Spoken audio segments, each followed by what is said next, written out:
What's up, Penn State fans? This is Mike Still, here with my colleague Brant Gelman, and this is Off the Mat, previewing tomorrow night's Penn State wrestling match against number 22 Pittsburgh, 6 p.m. in Rec Hall. Brant, how's the Penn State wrestling team been doing this year? Well, this season's been exceptional for Penn State wrestling. They're 11-0 on the year.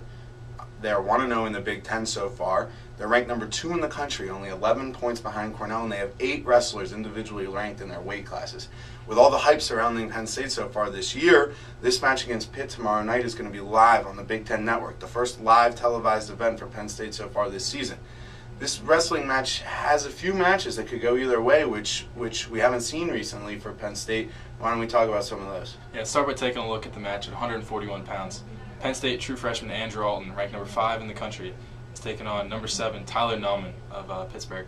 Nauman, an All-American in 2010, should be a big challenge for Alton. Brant, what does Alton bring to the table? Well, Alton's a true freshman for Penn State this year. He brings a ferocity to the table. He's got 15 pins so far this season. He only has 2 losses, both to the number 1 ranked 141-pounder from Michigan. He's currently tied for 5th on the all-time Penn State single-season pins list, and he's only a true freshman halfway through his first year. Talking to Coach Cale Sanderson recently, he said that he tries to downplay that record a little bit, saying that, you know, coming into the Big Ten season, as it picks up some more, he won't get as many pins, but at the rate he's going, I think he has a good shot to break the record. I know that pin is definitely Alton's bread and butter, has been the whole season. Absolutely. Should be a good test for him. And another big matchup at heavyweight.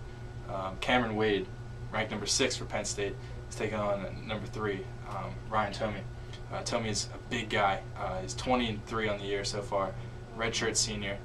And last year in Penn State and Pittsburgh's meet, Tomey in the last match of the day pulled out a 19-19 tie for Pitt in the last seconds. He had a takedown in the last seconds. And talking to Coach Cale Sanderson, that tie is, it's really stinging this year.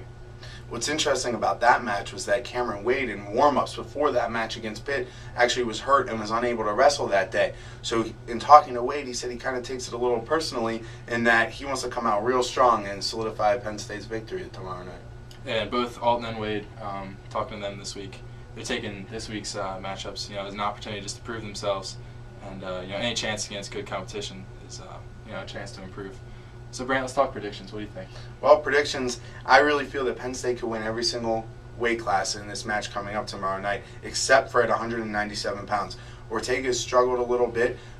The reason Ortega will be going back to 197 is the return of Quentin Wright, who has been out for a little while with a left shoulder injury. He's number 6 in the country at 184 pounds. He's a hometown favorite, so the Nittany Lions will be very happy to get him back. But in turn, that will bump Ortega back up to 197, where I think he'll struggle a little bit with Pitt. So I can see them winning every single weight class other than 197. No, that would be great to see Wright back. But I'm going to disagree here. I don't know if Penn State's going to win them all. I think the test for Alton at 141 pounds is going to be it's going to be a little tough. I don't know if he's going to get that pin as quickly as he has been. And Wade is also, as we talked about, he's got a really tough match. And so check out the match live in the Big Ten Network at 6 p.m. Great. Thanks, guys.